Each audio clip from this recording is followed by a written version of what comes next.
Mesa de análisis. Gracias por continuar con nosotros y como es habitual a esta hora del día aquí en Mega Noticias, lo invito a nuestra mesa de análisis y para proyectos de energía en AXA Consultores, y también le damos la bienvenida a Eloy Caloca Carrasco, autor de Historias de Corrupción en Pemex. ¿Qué tal, Eloy? ¿Qué tal, Arturo? ¿Cómo están? Hola, Alberto, buenas tardes, gracias por la invitación, Eloy, buenas tardes.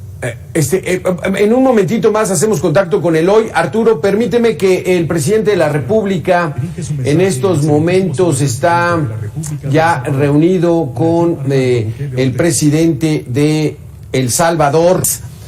Gracias, Arturo, por estos momentos. Eloy Caloca también, muchísimas gracias. Vamos a empezar con nuestro tema, entonces, la estrategia que se han establecido para detener el huachicol. Arturo Carranza, esto te lo pregunto. Creo que la parte más complicada es, pues, estar revisando los ductos. Tan solo en Hidalgo hay 8,000 kilómetros de ductos que llevan combustible. Pero ¿no sería más fácil ir a Pemex y quién está dando esas instrucciones para que se puedan picar los ductos cuando hay una menor carga? ¿No sería así, Arturo?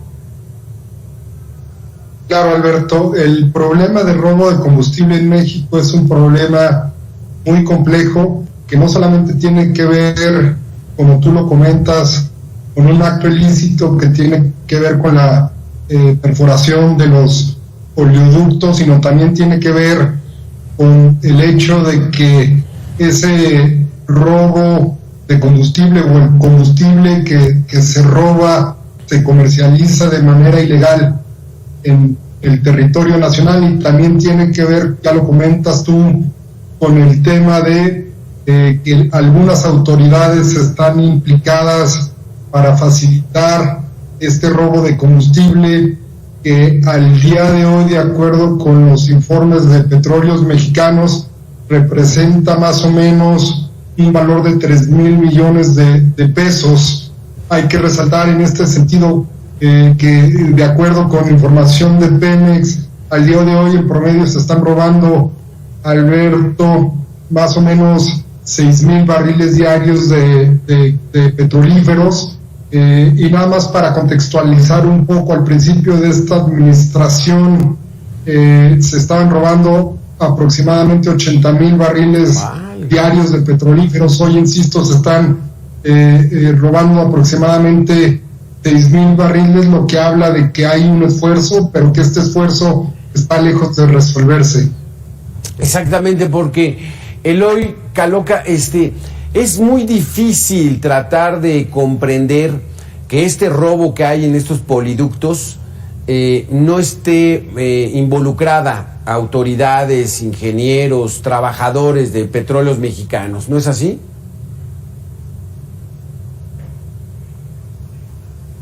En la producción, en la distribución, en la comercialización, en el cobro del producto, pero no es un fenómeno que tenga poco. O sea, esto va de la mano con los 84 años de historia que tiene la empresa mexicana, ¿sí?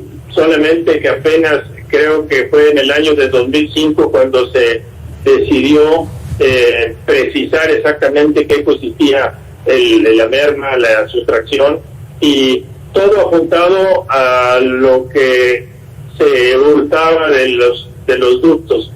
Pero hay algo más grave, que es lo que acontece directamente de las refinerías, lo que se despacha en las barcazas, lo que malamente se surte con falsos números a las pipas, y lo que y a lo que se presta las gasolineras, ¿no? Todas tienen la obligación de un consumo determinado, sin embargo algunas no registran haber estado surtiéndose del producto, y sí en cambio lo ofrecen a bajo costo. Ahí es evidente que están comercializando lo que ha sido sustraído ilegalmente. Exacto, Eloy. Entonces, lo que nos dices es que apenas en el 2005 empezaron, Arturo, a darse cuenta que pues había una merma muy importante, dónde estaba, Y sí, nosotros nos damos cuenta que en las gasolinerías pues, nos dan litros que no son de a litro, esa procedencia de esa gasolina, quién sabe si sea de la robada o de la que llega verdaderamente registrada. O sea, eso es el malo, eso es lo malo, la parte mala de que el Estado, de que el gobierno sea el monopolio del control de la gasolina, ¿no crees, Arturo? Sí, yo observo más que eso, Alberto, un problema estructural que tiene que ver con la falta de un Estado de Derecho que te permita combatir a lo largo digamos, de una manera más integral este fenómeno, esta problemática, que no solamente tiene que ver, ya lo comentaba, con la parte del robo en sitio, sino también tiene que ver con el involucramiento de autoridades y también tiene que ver con la comercialización ilegal. En este sentido, valdría la pena, para ir contextualizando, Alberto, que hay esfuerzos muy particulares que tienen que ver con el hecho de que el SAT a últimas fechas ha tratado de establecer digamos, disposiciones, reglas, directrices para que todo el volumen que comercializan las estaciones de servicio sea reflejado en sus estados de cuenta, de suerte tal que en el balance se pueda tener con claridad, se pueda determinar con claridad cuánto es el volumen que ingresan en las estaciones de servicio, cuánto es el volumen que se comercializa y cuánto es el volumen que se vende. En esto, a fin de cuentas, para poder llevar cuentas más claras y para poder combatir la comercialización. Por otro lado, también valdría la pena comentar otros dos aspectos muy rápidos, Alberto. Uno de ellos tiene que ver con la legislación. A principios de esta administración se hizo de este delito, un delito, se endurecieron las penas, lo que ha ayudado un poco a combatir el huachicol. Y también valdría la pena comentar que este fenómeno, el cual estamos hoy analizando, se presenta de manera particular en algunas entidades, sobre todo se presenta en los estados de Puebla, Tlaxcala, Hidalgo y en menor medida en Veracruz, en estados, por cierto, donde están vinculadas o tienen, donde están situadas las refinerías, Alberto. Sí. Es esa la situación. Eloy, pues tú que has escrito historias de corrupción en Pemex y que has dado seguimiento a las tantas modalidades que pueda haber para sustraer de manera ilegal los recursos de petróleos mexicanos, que es de todos los mexicanos. En esta administración, ¿crees que se haya ya verdaderamente combatido de tal manera el delito del huachicol como para erradicarlo? Mira, definitivamente no hay voluntad política, que es lo que se necesita. Yo creo que las leyes son suficientes y el ingenio mexicano, el ser humano es tan creativo que nunca va a dejar de producir las aristas para atajar y resolver el problema. Pero de nada sirve la letra muerta en la Constitución, en el reglamento, en la ley, si esta no se aplica, ¿no?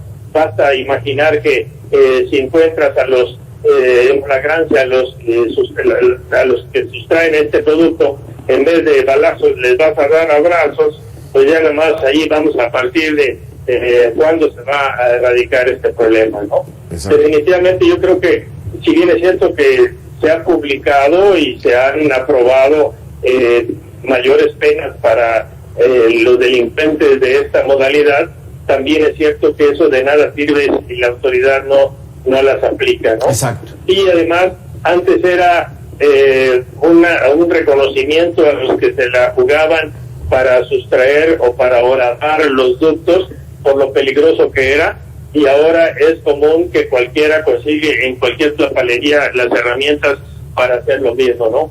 Sin embargo, todo se enfoca al robo en los ductos y pudiera ser, como muchas cosas que se acostumbra en la cuestión pública, un mero distractor para que nadie se asome a lo que directamente emana indebidamente y sin la contabilidad ni cobro debido directamente de las refinerías.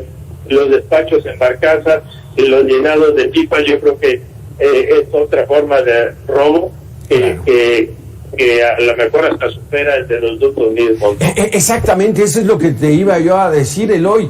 Y Arturo, quizá el huachicol, pues bueno, porque es riesgoso y provoca eventos como lo de Tlahuelilpan, donde hubo casi 180 muertos, pero el robo diario, que cuando va uno a la gasolinera y que no le den litros de a litro, o que las pipas también llegan y que dicen que traen agua o no las vacían completa. O sea, no hay un control, Arturo, no hay un control del manejo del combustible en este país. Es cierto lo que tú estás registrando, Alberto, en términos de que parecería que no hay una autoridad ni leyes ni que faciliten o que combatan de manera clara este delito. Lo cierto también es que desde el lado de los empresarios que tienen estaciones de servicio, valdría la pena comentar que muchos de ellos sí están operando de manera legal y muchas de estas operaciones sienten una autoridad que está constantemente afectando sus operaciones, sí, por la forma en que están tratando de combatir este ilícito. Déjame ser un poco más claro. Muchos de las estaciones de servicio se quejan de que producto de este problema, el robo ilegal de combustible, la comercialización ilegal, las autoridades instrumentan operativos, instrumentan políticas que sobreregulan la actividad de los empresarios que tienen estaciones de servicio y de manera legal, por cierto, y que afectan estas actividades.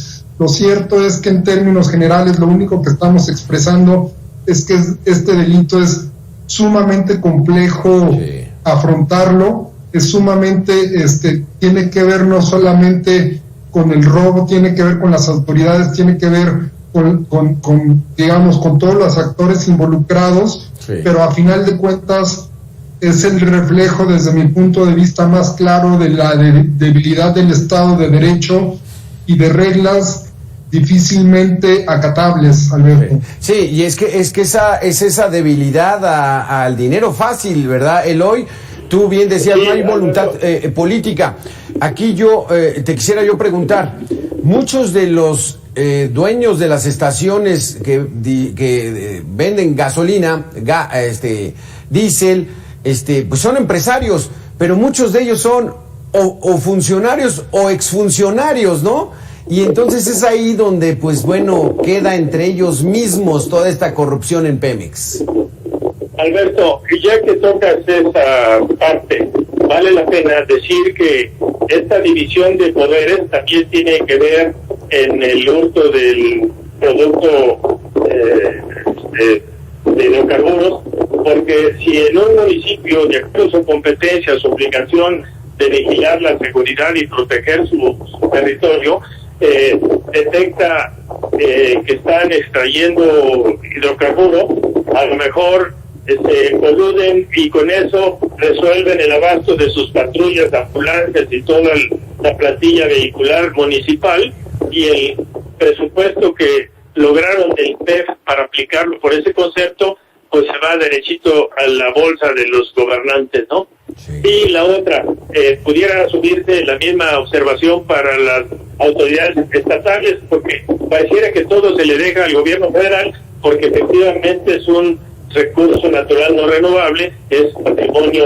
nacional, y sí le correspondería en todo caso al gobierno de la República, ¿no? Pero las partes intermedias también voltean para otro lado, si no es que hasta se benefician y hasta exigen su cuota respectiva para la sustracción del huachicol, ¿sí? Y vale la pena, si me permite la audiencia, el huachicol es una palabra que decía yo en otra ocasión, proviene de Francia, de cuando alteraban con agua la pintura, y decían que era al aguach. Entonces, al alterar la pintura, dejaba de perder valor, se impuso una moda, incluso que tipo de ese arte.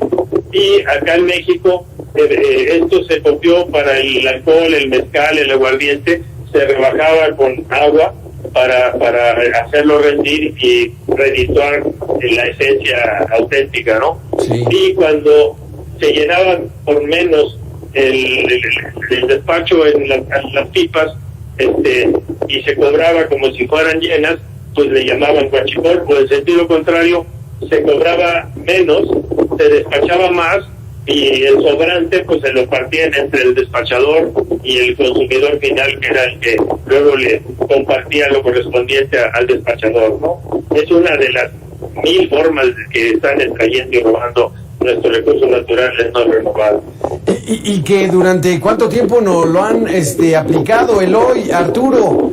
¿Cuántos años llevamos de que nos apliquen el huachicol a la mexicana? Arturo. Pues apenas 84 años, y aquí vamos a aplicar el adagio que dice que no hay mal que dure 100 años, entonces nos consuela que ya se resuelve. Aquí sí se aplica.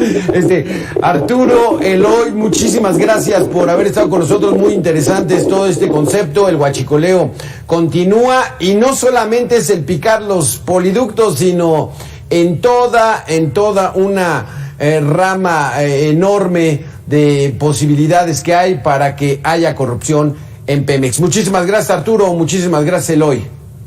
Gracias a tu auditorio, Alberto, y a Mega Noticias. Sí, gracias.